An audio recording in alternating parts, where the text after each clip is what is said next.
21শে জুলাই দুপুর 1:15। ঢাকার আকাশে তখন চোখ ছাঁচালো রোদ। কে জানতো কিছুক্ষণের মধ্যেই বিষণ্ণতায় পরিণত হতে চলেছে পুরো শহর। যা হতে চলেছে শহরবাসী তা স্বপ্নেও আঁচ করতে পারেনি।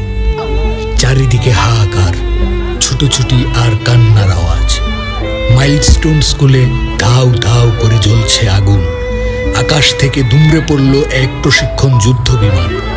তখন স্কুলের ছোট ছোট বাচ্চারা হয়তো সময় গুনছিল, আর কিছুক্ষণ পরেই ছুটি, বাড়ি যাবে, কি করবে না করবে, কত শত প্ল্যান।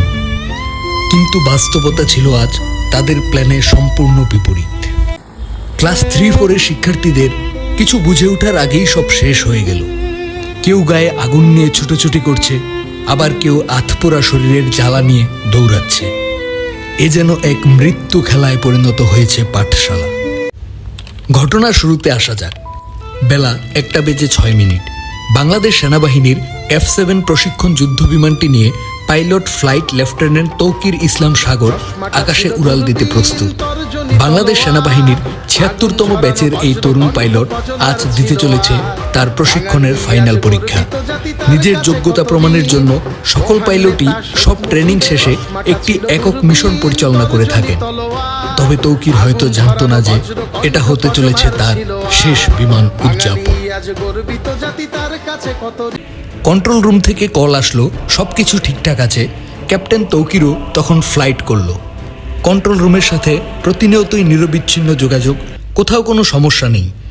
মাত্র 13 মিনিটের মাথায় তৌকির কিছু একটা অনুভব করে আতঙ্কিত হয়ে উঠল। কোনো এক দুঃস্বপ্ন যেন বাস্তবে রূপ নিল। তৌকির যা স্বপ্নেও কল্পনা করতে পারেনি। সাথে সাথে তিনি কন্ট্রোল রুমে রিপোর্ট করে জানান যে তার বিমান আর আকাশে ভাসছে না। মনে হচ্ছে বিমানটি যেন নিচের দিকে পড়ে যাচ্ছে। কন্ট্রোল রুম থেকে পরক্ষণেই জবাব আসে, ইজেক্ট ইজেক্ট। তখন ইজেক্ট করলে হয়তোবা প্রাণ নিয়ে বেঁচে যেতে পারতেন তিনি। নিজেকে বাঁচানোর সহজ সুযোগ ছিল তার সামনে। কিন্তু লেফটেন্যান্ট তৌকির কন্ট্রোল রুমের কথা না শুনে বিমানটি সর্বোচ্চ গতিতে তুলে বেসের দিকে নিয়ে যেতে থাকেন। তিনি হয়তো তখন ভাবছিল নিচে থাকা প্রাণগুলোর কথা। তিনি জানতেন তিনি তখন ইজেক্ট করলে বিমানটি সরাসরি আবাসিক এলাকায় আছড়ে পড়বে, যা হবে ধ্বংসযোগ্য। এসব ভাবতে ভাবতে যখন তিনি বিমানটিকে বেসের দিকে নিয়ে যাচ্ছিলেন, তখন তিনি বুঝতে পারলেন বিমানের নিয়ন্ত্রণ আর তার হাতে নেই। প্রতিটি মুহূর্ত যেন মৃত্যুর কাছাকাছি এগিয়ে যাচ্ছেন এই লেফটেন্যান্ট। এরই মধ্যে কন্ট্রোল রুমের সাথে বিমানের সব ধরনের যোগাযোগ বিচ্ছিন্ন হয়ে পড়ে।